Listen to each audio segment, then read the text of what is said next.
সম্মানিত দিনী ভাই বোন, মহান আল্লাহ বলেন, হাফিযু আলা সলাওয়াত ওয়াস সলাতিল উস্তা।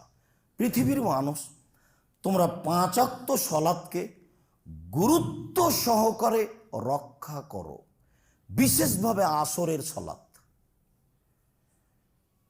যারা সরাসরি কোরআন হাদিস মানতে পারেনি তারা এরকম জায়গায় পিছিয়ে পড়ে গেছে। বিশেষভাবে আসরের সলাত মানে আসরের সলাতকে সময়ের সাথে সাথে পড়ার চেষ্টা করতে হবে। এটাই বেশি দামি সলাতের মধ্যে। কেন?